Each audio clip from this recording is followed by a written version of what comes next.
Hermanos, bueno, como dije en la oración, Pastor Juan Pablo se encuentra de vacaciones, así que no va a estar con nosotros ni este domingo ni el próximo.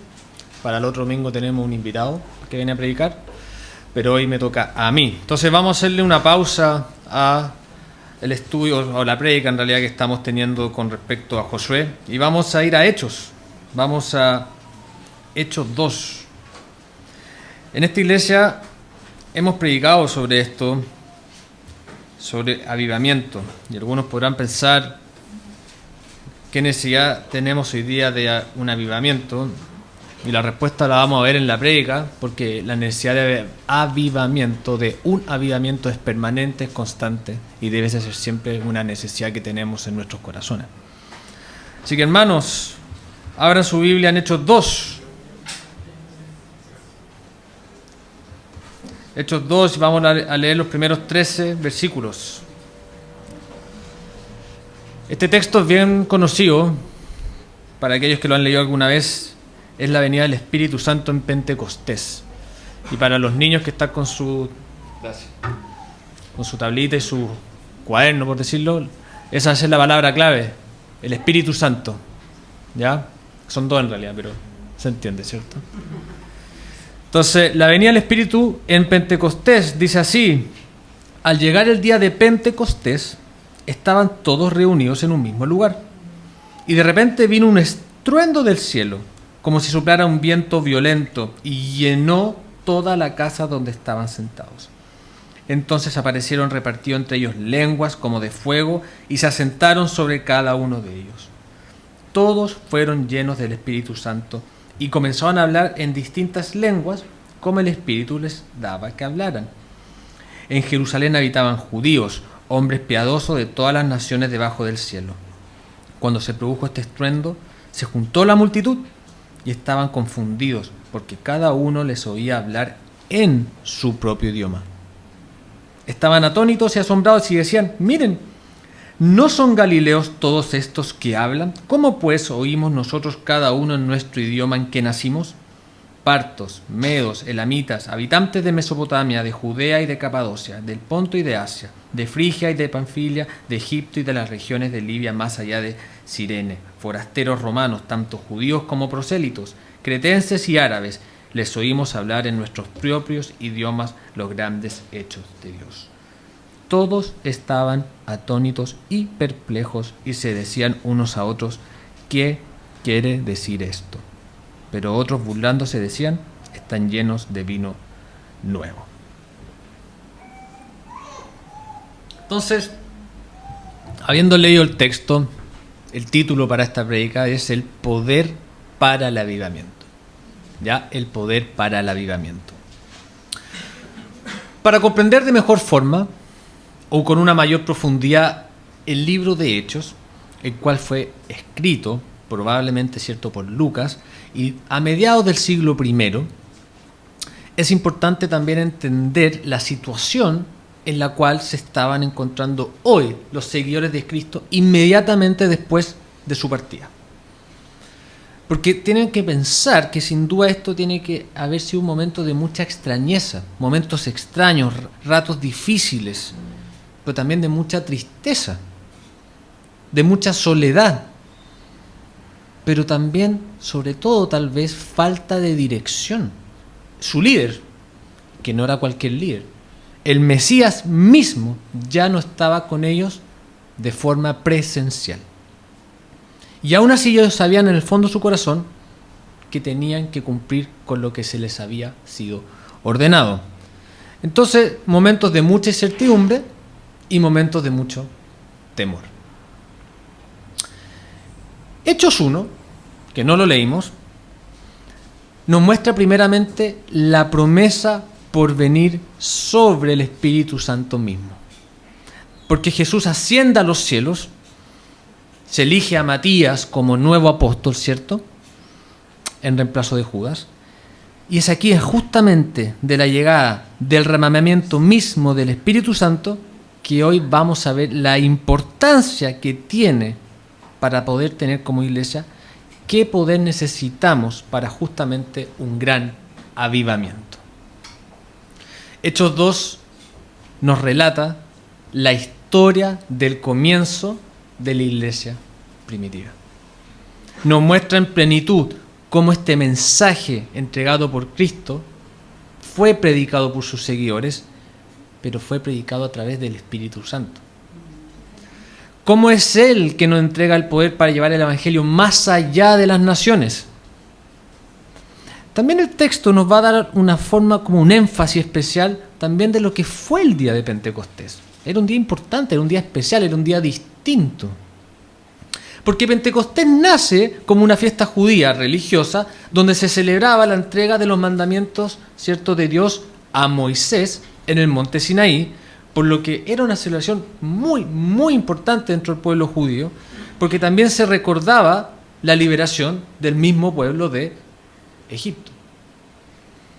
También se festejaba los tiempos de la primera cosecha, por lo que no es casualidad que el derramamiento del Espíritu Santo de alguna manera tiene ese contexto en donde se va a buscar dar inicio a la primera gran cosecha de hombres para el reino de Dios. También podríamos mencionar que se cumple la profecía, ¿cierto?, de Joel sobre la llegada del Espíritu Santo. Pero hoy nos vamos a enfocar en el inicio de la iglesia cristiana y el avivamiento de esta a través del Espíritu Santo. Y fue en este día tan especial para el pueblo judío que Dios escogió para encender los corazones de sus discípulos a través del Espíritu Santo. Recordemos por un segundo que Jesús mismo instruyó a sus discípulos a permanecer en Jerusalén. Voy a leer Lucas 24, 49.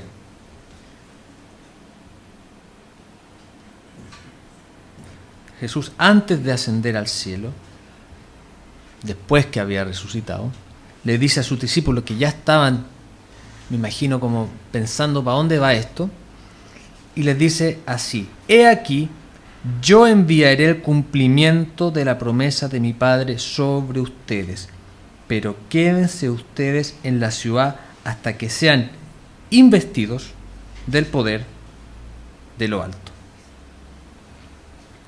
Es aquí donde Cristo mismo les ordena que tienen que esperar. Tienen que esperar para ser investidos con aquel poder que viene solamente de lo alto. Y ahí uno se pregunta,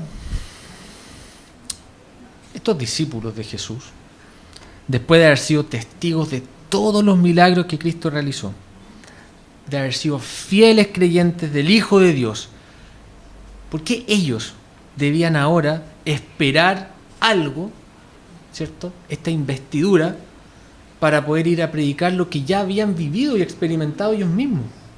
¿No bastaba ya con todo lo que habían pasado? ¿Qué nos enseña la palabra de Dios? Nos enseña que para el inicio de la iglesia y todo lo que viene por delante hay un elemento clave que es para toda predicación cristiana. Un elemento que sin él el Evangelio no puede ser llevado más allá. Se queda donde está. No podemos llevar el Evangelio, más allá de las naciones como fuimos encomendados. Es más, Jesús mismo les ordenó que fueran a predicar, pero antes de eso les ordenó también que debían esperar este acontecimiento especial. Debían esperar el don de Dios mismo, que era justamente a través del Espíritu Santo. Entonces, con esa introducción, vamos a nuestro primer punto, que dice: la iglesia necesita de la llenura del Espíritu. ¿Ya? La iglesia necesita de la llenura del Espíritu Santo. En el versículo 1 al 4, ¿qué pasa? La inauguración de la iglesia. Parte la iglesia. Y lo primero que dice el versículo es: reúnanse. Fue mandatada a reunirse. Miren lo que estamos haciendo hoy día nosotros. Nos estamos reuniendo. Y reúnanse por Jesús a la espera de la manifestación del Espíritu Santo que iba a venir.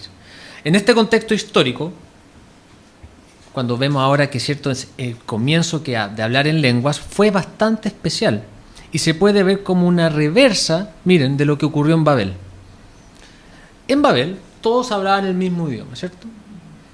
y hubo división para detener la destrucción de lo que estaba siendo un pecado ligado a la soberbia y también al orgullo. Recordemos por un segundo, la construcción de Babel nace del hombre de querer llegar a ser como Dios. Mientras que en este texto se busca la unidad de la iglesia, entendiendo que no son ellos mismos a través de sus propias capacidades los que van a lograr llegar a los oídos de las personas, sino que van a llegar a los oídos de las personas a través del don de Dios, predicando su santa palabra. El hablar en lenguas, como ocurre acá, serviría para incorporar a estos grupos que leímos, ¿cierto?, al Evangelio. Leímos que no solamente estaban los judíos, los israelitas, había muchas naciones.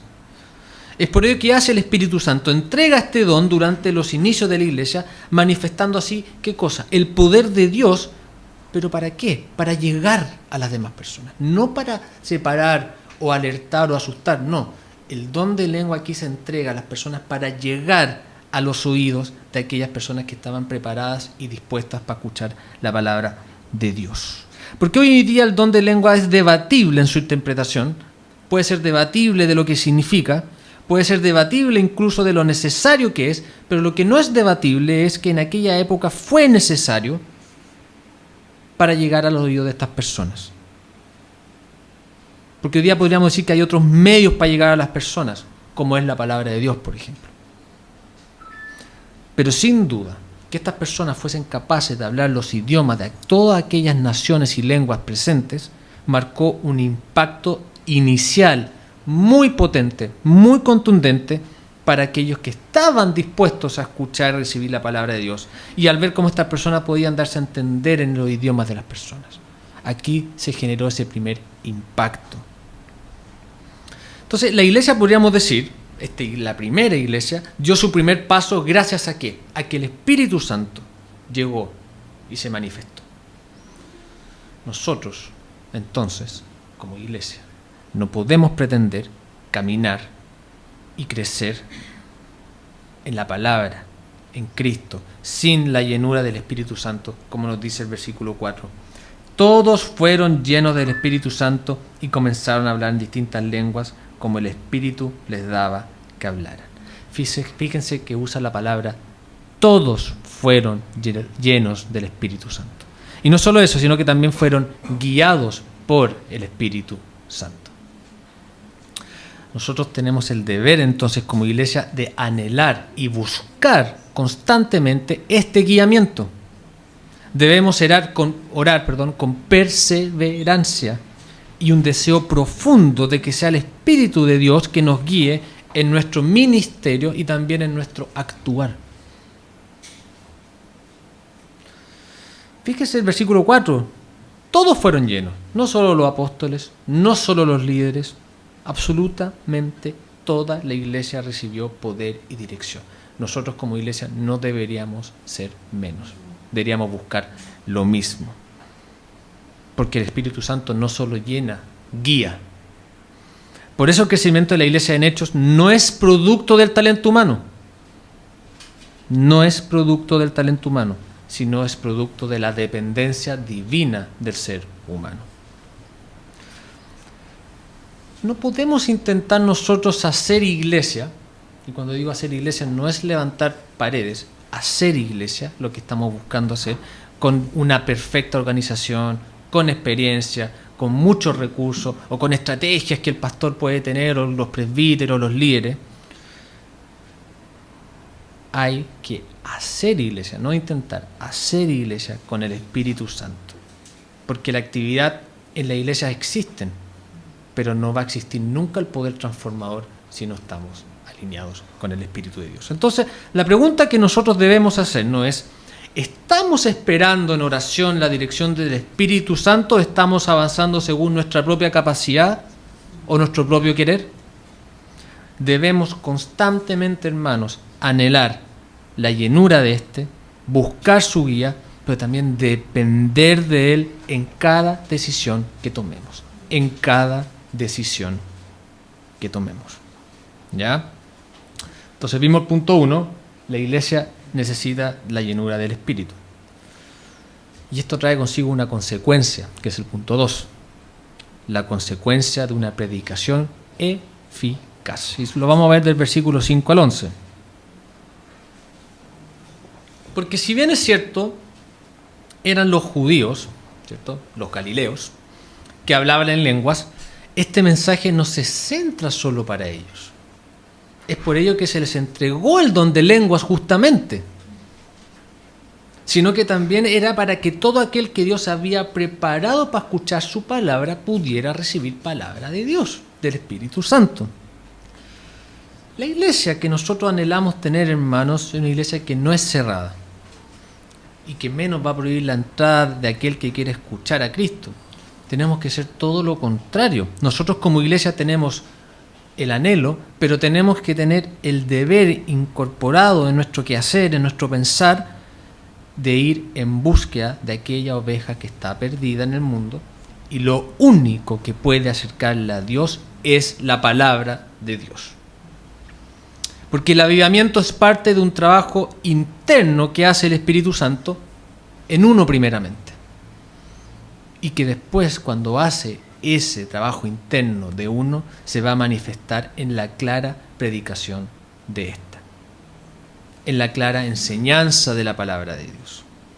Entonces, de tal forma que no va a existir excusa de no tener entendimiento de la palabra de Dios. ¿Cuántas veces hemos dicho, no entiendo o no quiero entender la palabra de Dios? O como decía el pastor la semana pasada, hay textos fomes que aparentemente, ¿cierto? Si nosotros le pedimos al Espíritu Santo, previo a la lectura y a la enseñanza, vamos a comprender de mejor manera la palabra de Dios, porque se nos van a revelar cosas que no hubiésemos entendido de no ser, ¿cierto?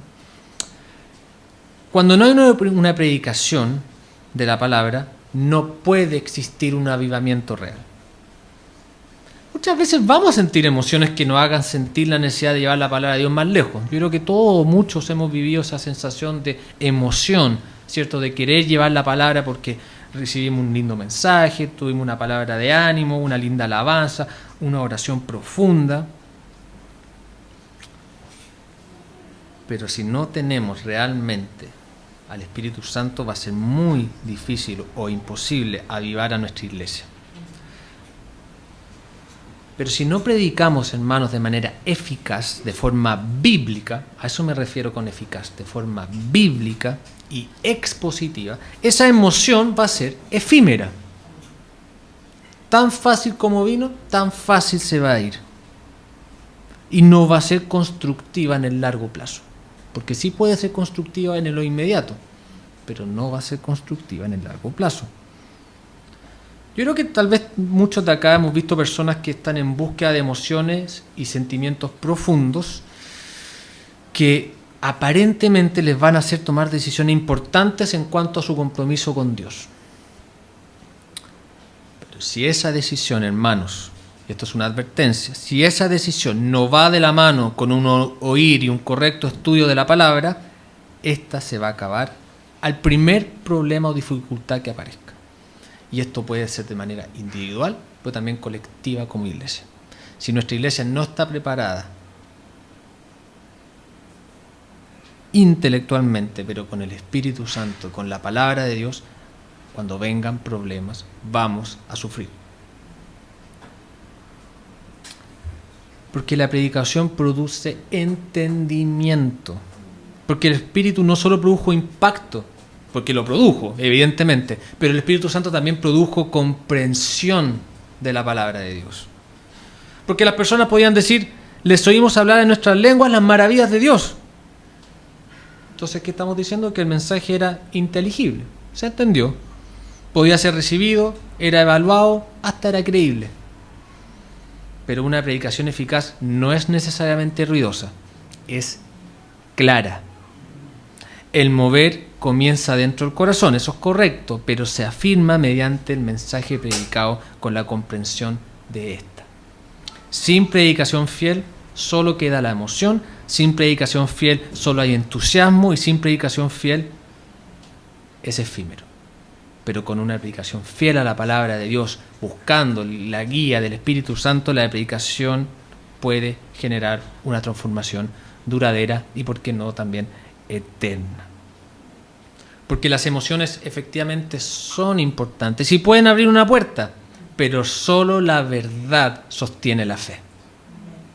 Si nosotros como iglesia queremos ver fruto real aquí, necesitamos claridad en el mensaje, fidelidad al texto bíblico, pero también dependencia del Espíritu Santo. No basta con métodos modernos o ambientes emocionales. No basta. La iglesia crece cuando la palabra es anunciada con verdad y con poder. ¿Y cómo se busca ese poder? Con el Espíritu Santo. Donde está el Espíritu hay obra. La palabra se entiende. Y donde la palabra se entiende, el corazón puede ser transformado.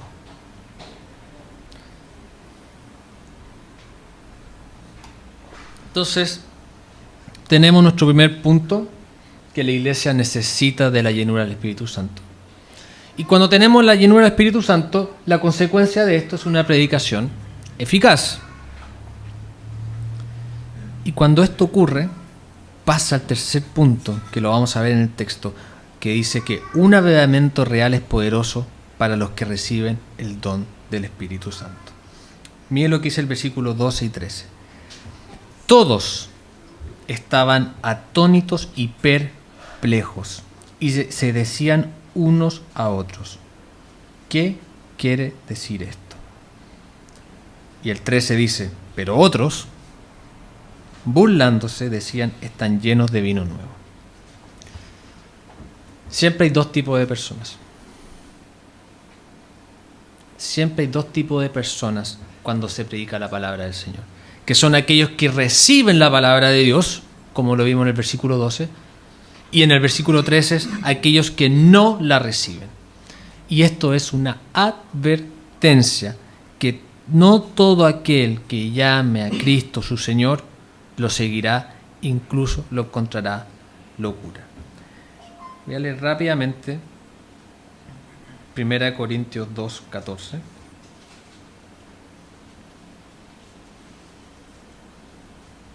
Dice así: pero el hombre natural no acepta las cosas que son del Espíritu de Dios, porque le son locura, y no las puede comprender, porque se han de discernir espiritualmente. ¿Cuántas veces, hermanos, nos hemos encontrado en esta situación? En el donde tan solo presentarnos como somos, ¿cierto?, como cristianos, va a traer consigo un tono o tal vez un comentario burlesco o incluso insultante. ¿Cuántas veces hemos sido rechazados o dejados de lado por el solo hecho de llamarnos seguidores de Cristo? Porque para la persona que no ha recibido el Espíritu Santo, por muy intelectualmente capaz que sea, todo acto sobrenatural, como a mí me encanta decirlo, como lo es un corazón arrepentido y que está dispuesto a servir al Señor, es locura. Es imposible de entender. Para aquella persona que ve en lo extraordinario cosas ordinarias, es porque no ha recibido el don del Espíritu Santo. Pero como iglesia, nosotros no podemos decaer ante estas situaciones. No nos podemos desmotivar ante estos hechos que van a ocurrir, que están ocurriendo, que les han ocurrido, sino que todo lo contrario, un avivamiento real entiende también y se sobrepone a los obstáculos que el mundo y Satanás va a poner delante de nosotros. Porque como cristianos nosotros tenemos la obligación de mirar más allá del problema y más allá de la aflicción inmediata. Vamos a mirar con deseo profundo, un anhelo más allá de lo que podemos comprender, para cumplir con el gran llamamiento que nos hicieron, que es ir y predicar de forma eficaz, con el Espíritu Santo con nosotros, la palabra de Dios a todos. Eso sin importar quién está al frente, el origen, la etnia, religión, pero también incluso a aquellas personas que nos han dañado. Nosotros como iglesia, hermanos, no tenemos la posibilidad de desanimarnos ante el rechazo. Puede sonar medio duro eso, pero es así. No tenemos el poder de desanimarnos ante el rechazo. Porque la burla no detuvo a Cristo, tampoco detuvo a sus apóstoles. En Hechos 2,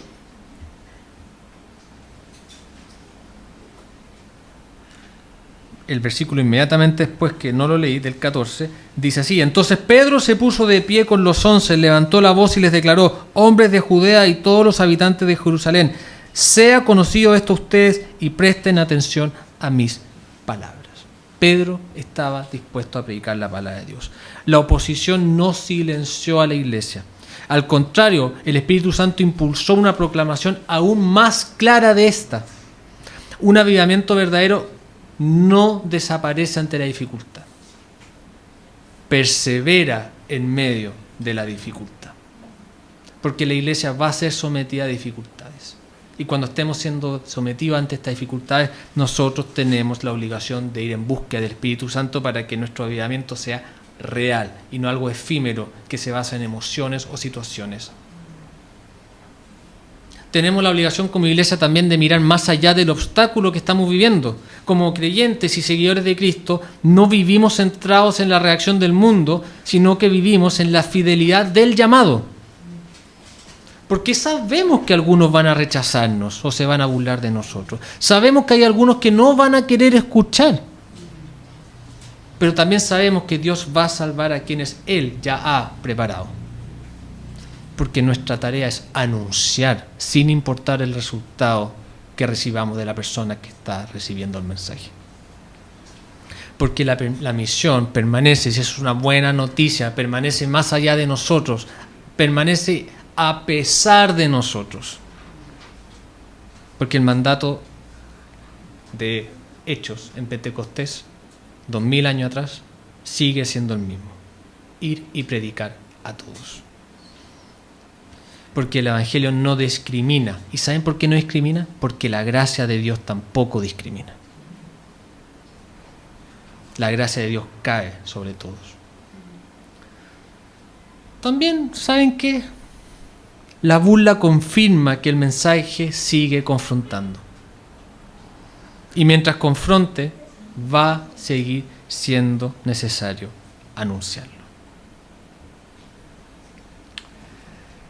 La historia de Pentecostés nos recuerda que la iglesia nunca ha avanzado y nunca va a avanzar por su propia fuerza. La iglesia nunca va a avanzar por el talento que tengan las personas que están en la iglesia.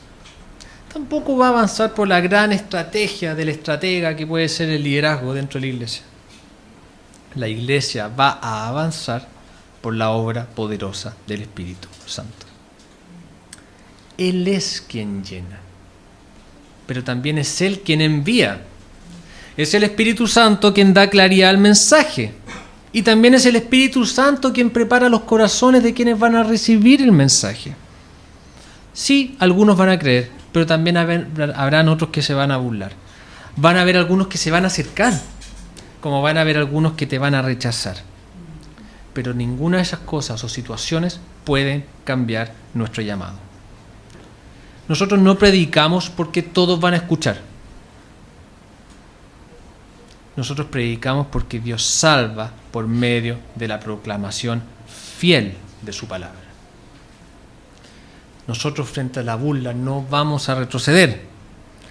Frente a la oposición que pueda existir no debemos callar, y frente a la indiferencia no nos debemos rendir. Porque nosotros, hermanos, si ustedes han recibido a Cristo Señor en su corazón, hemos sido testigos del poder transformador de Cristo en nuestras propias vidas. Así como en aquel día hombres comunes hermanos, fueron usados para un propósito que es hasta hoy y va a ser siempre eterno, hombres comunes, propósitos eternos, nosotros también somos enviados a este mundo para anunciar con valentía, con amor y convicción un mensaje también eterno, que Jesús sigue salvando. La iglesia nació con el Espíritu Santo, camina por el Espíritu Santo y solo cumplirá su misión dependiendo del Espíritu Santo. Hermanos, esta iglesia de la cual ustedes tienen la bendición, porque es una bendición y también un privilegio, y aquellos que nos visitan, hermanos, también es una bendición y un privilegio que estén aquí con nosotros. Esta iglesia tiene la obligación de buscar llevar un mensaje que es eterno, porque va a traspasar nuestras vidas, va a traspasar nuestras generaciones también. Si ustedes ven esta iglesia como un activo que nos permite reunirnos mientras nosotros estemos aquí presentes, están perdiendo el foco de lo que el Espíritu Santo nos llama hoy día, que es tener un mensaje eterno.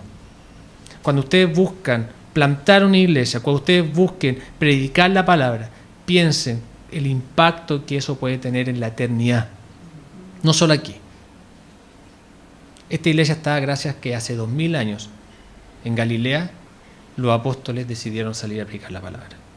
Y de ahí para abajo podemos dibujar toda una línea de teólogos y cristianos que dieron su vida a través de cierto Israel, pasando por Europa, Estados Unidos, y así fue bajando el Evangelio para que hoy acá en Curicó estemos escuchando la palabra de Dios. Y nosotros no podemos hacer menos, porque ese mensaje es eterno y es poderoso. Entonces esta iglesia, la función que debe tener y la responsabilidad que tiene que hacer es buscar avivamiento a través del Espíritu Santo. No a través de cosas, no a través de shows pirotécnicos, no a través de grandes templos y bonitos jardines, a través del Espíritu Santo. Porque el otro es totalmente efímero y no es eterno. Las murallas caen, los templos se renuevan y se achican o se agrandan. Lo que no cambia es la palabra de Dios.